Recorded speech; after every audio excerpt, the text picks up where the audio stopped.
நாளிலிருந்து ஊழல் ஒழிப்பில் உறுதியாக இருக்கிறார் நம் முதல்வர். அதனால் தான் சொல்கிறேன், my leader has the courage to make tough decision. எங்கள் தளபதி தான் உண்மையான தலைவர், மக்களுக்கான தலைவர், a true leader. பட்ஜெட் கூட்டத்துக்கு பிறகு சபாநாயகர் மாற்றம் என்பது இருக்கும் என்று தான் பேசப்படுகிறது. ஏன்னா ஜேசிடி பிரபாகர் வந்து பெரிய அழுத்தத்தில் தான் இருக்கதா சொல்றாங்க. அதை நான் முன்னரே குறிப்பிட்டு விட்டேன். இந்த பேரவையில் கொடுக்கப்பட்டிருந்த வேளாண்மை நிதிநிலை அறிக்கையின் படி இல்லாமல் வேறு செய்திகளை, கூடுதல் செய்திகளை அவை குறிப்பிலிருந்து நீக்க வேண்டிய குறிப்பில் மட்டும் நீக்குவேன். அவர் ஊட்டி எம்எல்ஏ அவரை வந்து சபாநாயகர் ஆக்கலாம் அப்படின்ற ஒரு பேச்சு கூட நாங்கள் வாக்குறுதி கொடுத்தவன் சொல்லுங்க. வாக்குறுதி கொடுத்தது யாரு?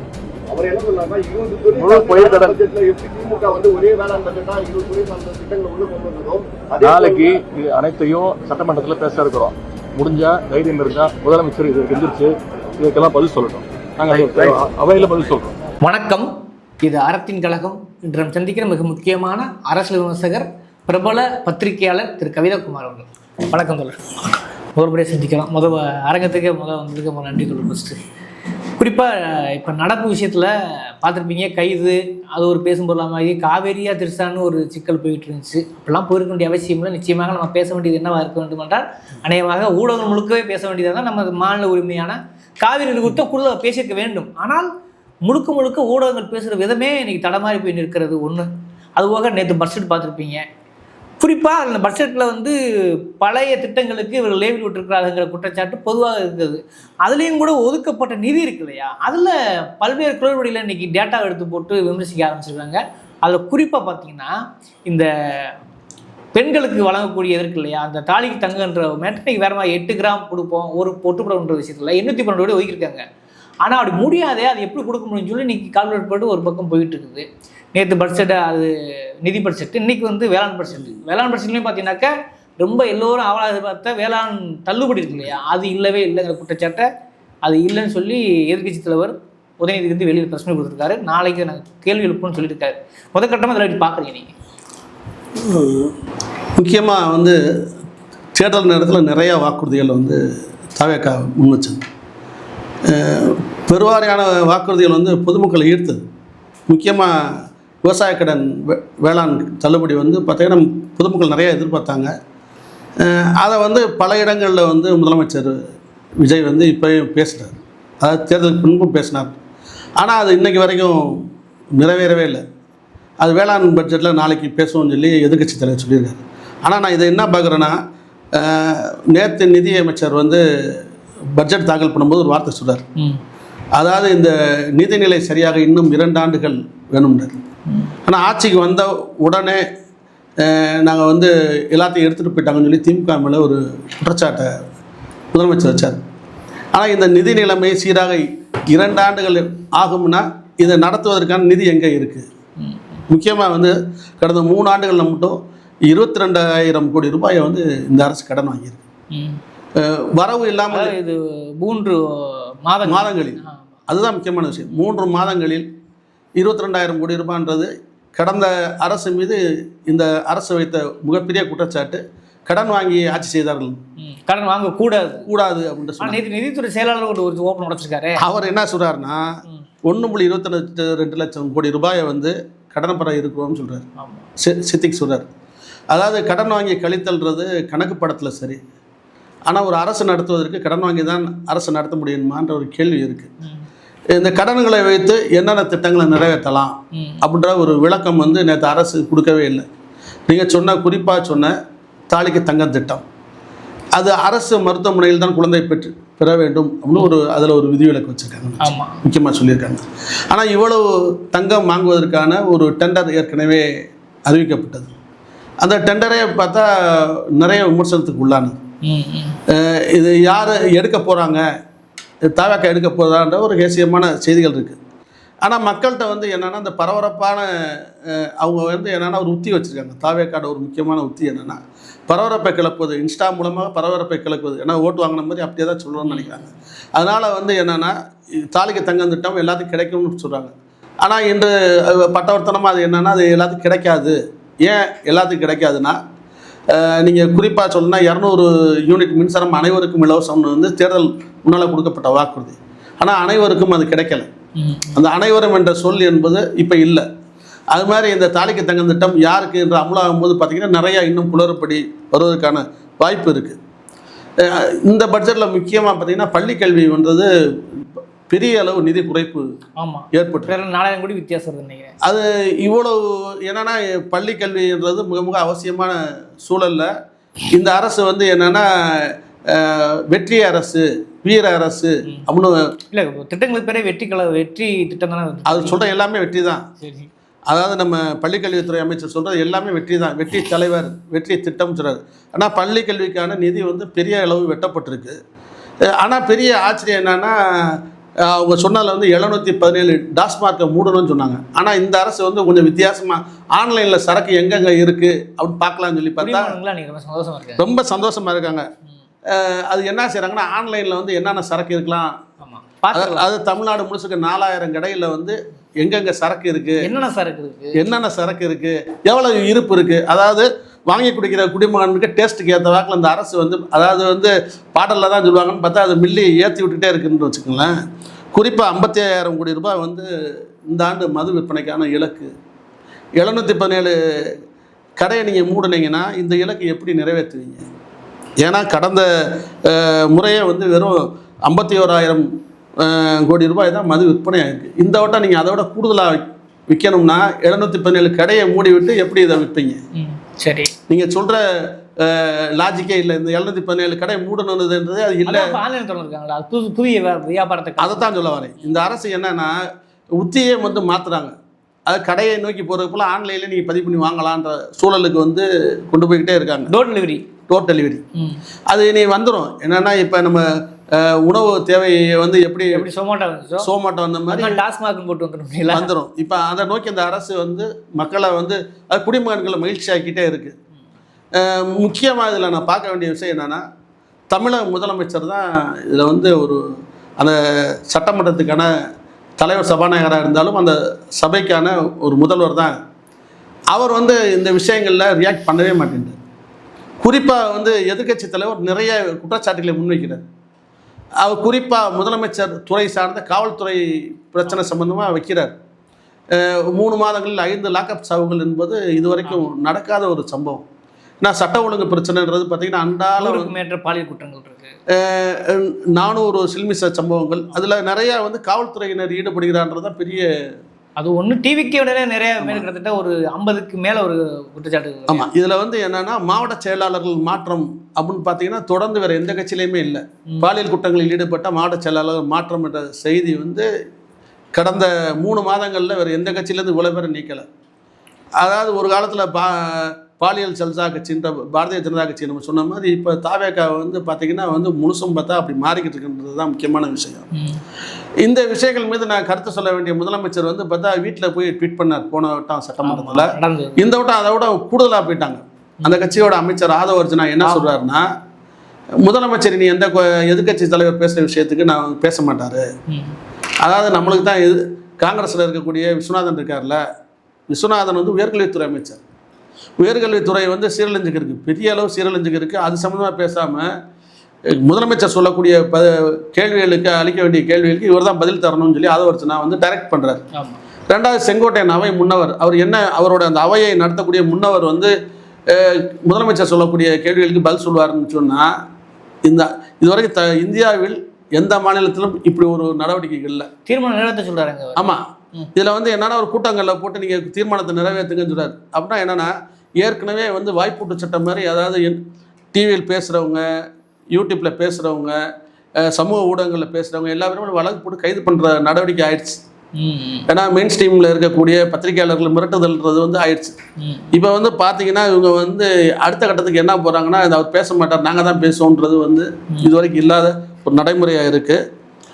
காவல்துறை மானிய கோரிக்கை வரும்போது அவர் பேசாமல் யார் பேசுவார்? முக்கியமான விஷயம் இருக்குது.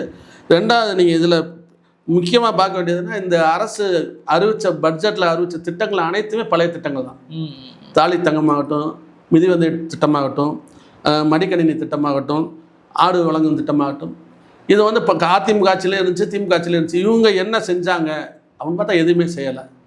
ஏன்னா அதனால தான் நேற்று எதிர்க்கட்சி தலைவர் வந்து ஸ்டிக்கர் ஓட்டுறாங்க அப்படின்னு சொல்கிறார்.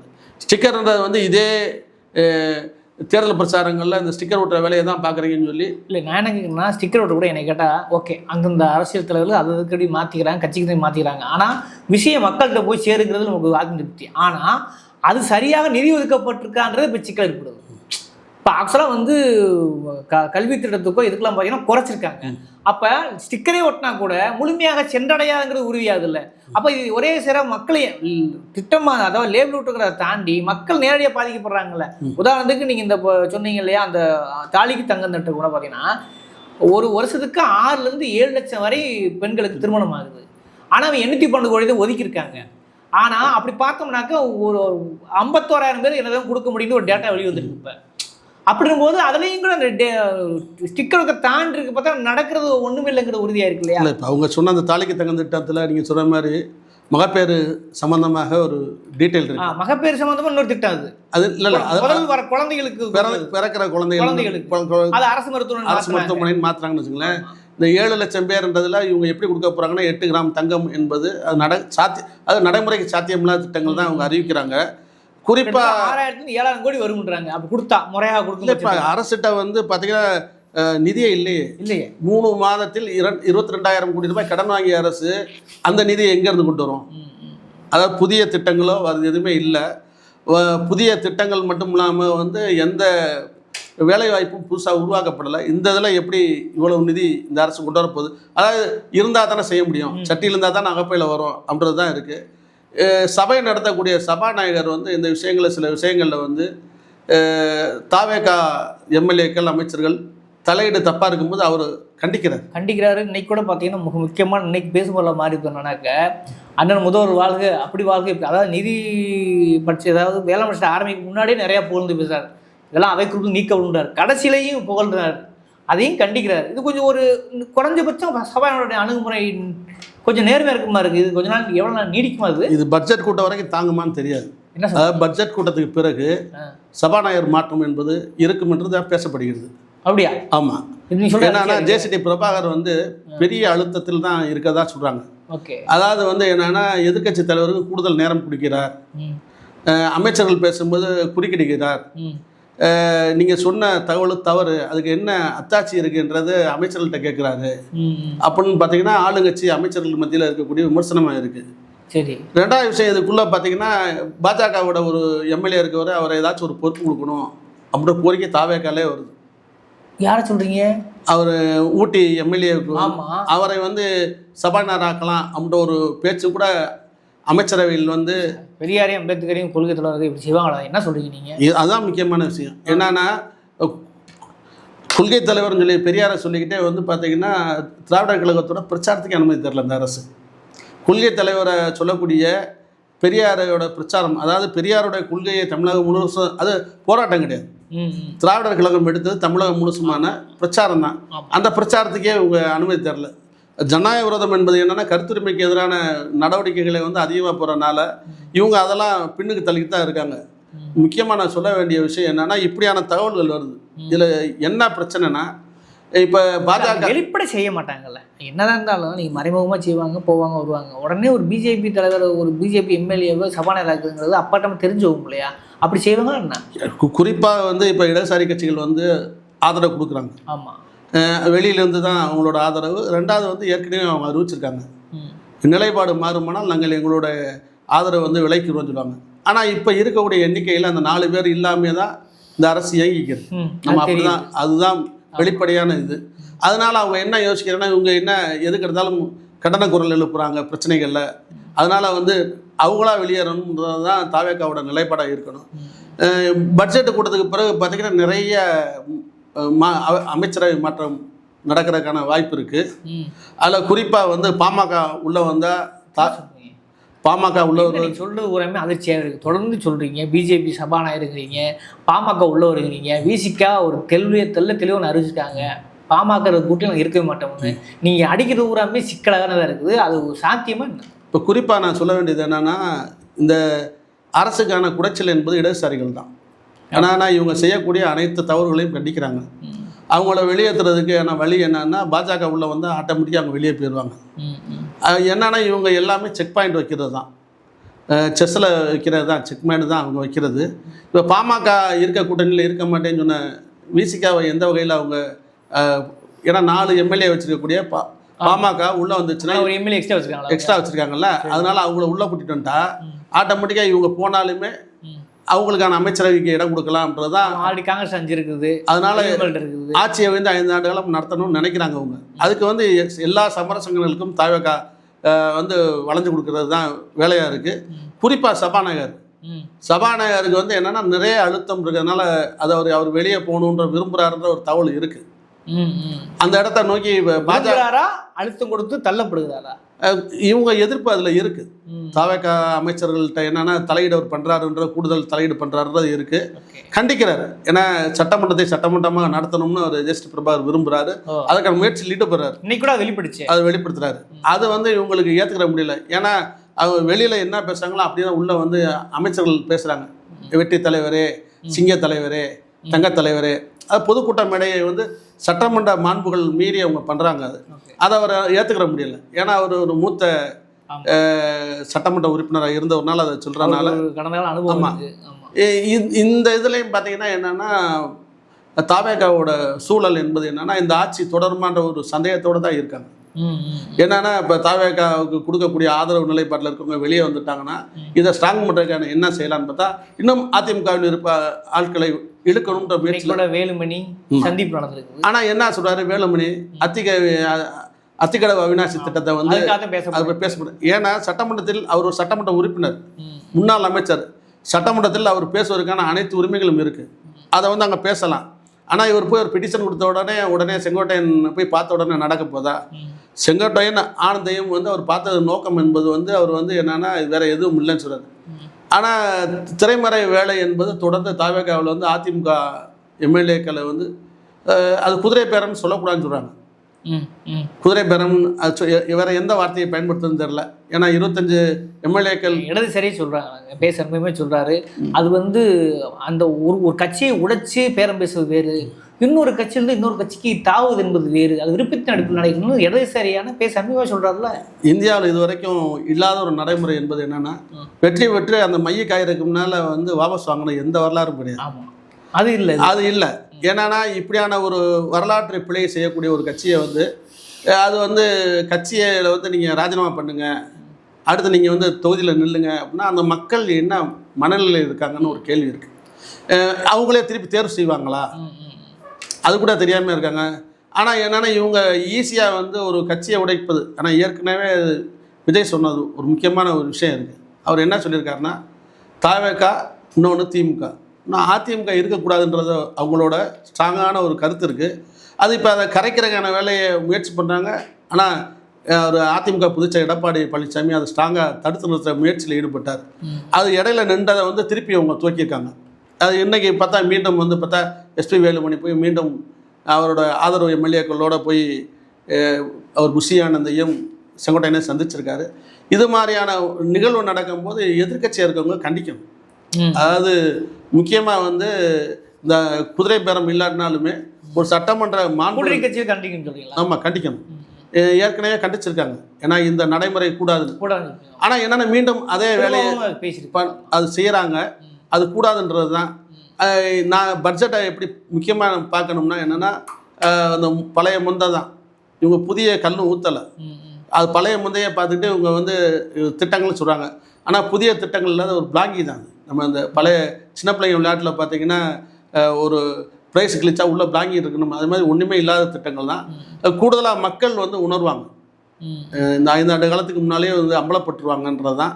அது விரைவில் நடக்கும். ஏற்கனவே இன்னைக்கு வந்து வேளாண் பட்ஜெட்டில் நீங்கள் சொன்ன மாதிரியா பழைய முந்தையில் புதிய கல்லுங்கிற மாதிரி அதுவும் போயிட்டு இருக்குது. இன்றைக்கி பெரிய பேசும் பொருளை மாறிட்டு போயிருந்தாக்க தள்ளுபடி கொடுத்து ஏன் ஒரு வாரத்தோட இல்லை எல்லா இடங்களையும் போராடிக்கிட்டு இருக்காங்க. குறிப்பாக விவசாய கடன் முழுக்க தள்ளுபடின்னு சொன்னீங்க, அது இல்லை. இதை வந்து நான் ஒருபோது விட மாட்டோம். அப்புறம் காவிரி நீர் பிரச்சனை ஏன் அனைத்து கட்சி கூட்ட விட மாட்டீங்க அப்படின்னு இன்றைக்கி கருப்பு சட்டையோட வந்து உதயநிதி பேட்டி கொடுத்துருக்காரு. இதன் விளைவு நாளைக்கு எதுவும் எதிரொலிக்குமா? ஏன்னா 2 விஷயத்துக்கு கண்டிப்பாக முதல்ல பதில் சொல்லிட்டாங்க. ஏன்னா மேகதாது விஷயத்தை கடந்து போக முடியாது, அதே மாதிரியா கடன் தள்ளுபடி விஷயம் கடந்து போக முடியாது. பட்ஜெட்லேயும் எந்த ஒரு எதிரொலியும் இல்லை. அதனால நாளைக்கு தான் நடக்க வாய்ப்பு. இப்போ மேகதாது விஷயம் வந்து மிகப்பெரிய இஷ்யூவாக மாறிக்கிட்டு காங்கிரஸ் ஒரு செங்கலை கூட வைக்க விட மாட்டேன்னு இங்கே சொல்லுது. ஆனால் அங்கே இருக்க காங்கிரஸ் வந்து நீங்கள் வராதீங்கன்னு சொல்லுது. முதலமைச்சர் பார்த்தா அங்கே போகணும்னு நினச்சதை கூட அங்கே இருக்கக்கூடிய முதலமைச்சர் டி.கே. சிவகுமார் வந்து நீங்கள் வராதிங்க கழகம் வரும்னு சொல்கிறாரு. அதாவது முதல்வர் வருகையே கழகத்தை உருவாக்கும் என்ன ஒரு முதலமைச்சர் சொல்கிறதுன்றது இது வரைக்கும் நடக்காது. நதிநீர் பிரச்சனைகளில் வந்து ஒரு 2 முதலமைச்சர் சந்திக்கிறதுன்றது இது வரைக்கும் நடக்காத விஷயம். ஒரு ஒப்பந்தம் போடும்போது பார்த்திங்கன்னா 2 முதலமைச்சர் சந்திக்கலாம். பேச்சுவார்த்தைக்கு 2 முதலமைச்சர் சந்தித்ததே கிடையாது. அதை மீறி பார்த்தா இங்கே வந்து நீங்கள் போக வேண்டாம் அப்படின்னு பல குரல்கள் வந்தது. முதலமைச்சரை நீங்கள் போகாதீங்க, அனைத்து கட்சி கூட்டத்தை கூட்டுங்கன்னு. ஆனால் கர்நாடகாவில் பார்த்தா அனைத்து கட்சி கூட்டம் தொடர்ந்து நடக்குது. அதில் ஒரு சொட்டு தண்ணி கூட தமிழகத்துக்கு கொடுக்கக்கூடாது என்பதில் அவங்க உறுதியாக இருக்காங்க. மேகதாதையும் கட்டுவது தான் தீர்வுன்ற அளவுக்கு அவங்க தீர்மானம் நிறைவேற்றாங்க. அவங்க அந்த டேம் கட்டுறதுக்கு மட்டும் இல்லாமல் தண்ணி கொடுக்க மாட்டேன்னு சொல்கிறாங்க. இப்போ பார்த்தீங்கன்னா கடமடை பகுதிகள் முழுசும் பார்த்தீங்கன்னா வறண்டுருச்சு. விவசாயிகள் பெரிய அளவு பாதிக்கப்பட்டிருக்காங்க. அதோட வெளிப்பாடு தான் திமுக நடத்திய ஆர்ப்பாட்டம். மிகப்பெரிய எழுச்சியான ஆர்ப்பாட்டம் நடந்தது. அந்த ஆர்ப்பாட்டத்தின் வெளிப்பாடு தான் இன்றைக்கி அவர் சட்டமன்றத்தில் பேசின விஷயம் என்னன்னா மேகதாது அணை சம்மந்தமாக பேசணும் அப்படின்னு சொல்லியிருக்காரு. ஆனால் இது சம்மந்தமாக நாளைக்கு வந்து மிகப்பெரிய பிரச்சனை ஒன்று எழும். ஏன்னா விவசாய கடன் தள்ளுபடி என்பது சம்மந்தமாக வந்து முடிவெடுக்க வேண்டிய இடத்துல அரசு இருக்குது. அதனால் நாளைக்கு வந்து எதிர்க்கட்சி தலைவர் எழுப்ப வேண்டிய கேள்விக்கு வந்து முதலமைச்சர் கட்டாயம் பதிலளிக்க வேண்டிய சூழல் இருக்குது. அதனால் நாளைக்கு வந்து சட்டமன்ற நிகழ்வு என்பது நல்லா விறுவிறுப்பாக இருக்கும்னு எதிர்பார்க்குறேன். அதே சமயத்துக்கு இன்னொரு விஷயம் இருக்குல்ல, சும்மாவே சபாநாயகர் மேலே ஒரு சிக்கல் இருக்கிட்டு இருக்குது. நாளைக்கு அவர் நேரம் ஒதுக்கி கொடுத்துருக்காரு, மேற்கொண்டு அவருக்கு அழுத்த அதிகமாக. அதுதான் இன்றைக்கி வந்து இன்றைக்கி வந்து எந்தெந்த கொஸ்டின்ஸ் எடுக்கலான்ற போது அனுமதி கொடுக்க வேண்டியது அவர் தான். அவர் என்ன நாளைக்கு இந்த விஷயங்கள் பேசலாம்னு சொல்லியிருக்கும் போது பார்த்தீங்கன்னா இதுக்கு தயாராக சில பேர் வரலாம். பதில் சொல்கிறதுக்கான இடத்துக்கு வந்து முதலமைச்சர் சொல்லாமல் இவங்க கூட சொல்லலாம். ஆனால் நாளைக்கு வந்து சொல்லுவதற்கு இடம் இருக்கா? இல்லை. ஏன்னா திரும்ப நீங்கள் சொல்ல மாதிரி விதியை மாற்றியோ திருமணம் நிறைவேற்றி செஞ்சால் கூட ஓகே, நீங்கள் சொல்ல வாய்ப்பு இருக்குது. இப்போ வந்து முதல்வதான பேசியாகும். முதலமைச்சர் பேச வேண்டிய விஷயங்களுக்கு அவர் பேசுறதுன்றது தான் முக்கியமான விஷயம். இல்லை பேசித்தானே ஆகணும்னு ஒரு கட்டாயம். நாளைக்கு வந்து அவர் கட்டாயம் பேசித்தான் ஆகணும். பேசுவார். ஏன் பேசுவார்னா நாளைக்கு இன்னைக்கு இந்த பிரச்சனையை வந்து அவங்க நாளைக்கு பெருசாக்குவோம்னு சொல்கிறாங்க. சரி. ஏன்னா அது பெருசாக்குன்றது என்ன விஷயம்னா விவசாயிகளோட முக்கியமான பிரச்சனை அது. ஏன்னா அவங்க கேட்ட விலை இதுவரை கிடைக்கல. பல இடங்களில் பார்த்தீங்கன்னா எடுக்கப்படாமல் நெல் நிறைய இடங்களில் எடுக்கப்படவே இல்லை. இதாகிடுச்சு. இவங்க விலை நிர்ணயம் பண்ணலை. 2வது கடைமடை பகுதிகளில் வந்து பார்த்திங்கன்னா இவங்க அந்த தள்ளுபடி பண்ணியிருந்தாங்கன்னா கூட ஓரளவு இதாக இருந்திருக்கும். ஆனால் இந்த பட்ஜெட்டில் அதை பற்றியான எதுவுமே இல்லையே. முக்கியமாக வந்து இந்த கடன் தள்ளுபடி சம்மந்தமாக வரும்னு எதிர்பார்த்த விவசாயிகளுக்கு மிகப்பெரிய ஏமாற்றம் இருக்கனால நாளைக்கு இதை வந்து எதிர்க்கட்சிகள் அனைத்தும் ஒன்று சேர்ந்து எதிர்ப்பாங்கன்னு தான் எதிர்பார்க்குறேன். அதுக்கு என்ன முதலமைச்சர் பதில் சொல்கிறான்றது தான் பொறுத்து பார்ப்போம் என்ன நடக்குன்னு தெரியல. 2 நாளாகவே ஒரு தள்ளுமுள்ள ஏற்படுச்சு. நாளைக்கு அநேகமாக உச்சக்கலை. ஏன்னா இன்றைக்கி வந்து நேற்று வந்து நிதி பட்ஜெட்டு, இன்றைக்கி வேளாண் பட்ஜெட்டு அதோட முடிச்சுடுறாங்க. நாளைக்கு வந்து ஏதாவது விவாதம் வந்து தான் ஆகணும். பார்ப்போம். இதில் இன்னொரு ட்விஸ்ட் என்ன வச்சுக்கிங்கன்னா சபாநாயகர் பதவி விலகுகிறாங்கிற விஷயம் தான் நம்ம பேசின உரையாடலையும் முக்கியமாக மையப்பொருள் நினைக்கிறேன். அதை அப்படி மக்கள் பார்வைக்கு விட்டுவிடுறேன். விவாதம் சொல்லி அறக்கலத்து நேரம் ஒதுக்கிட மாட்டேங்கிறேன். நன்றி.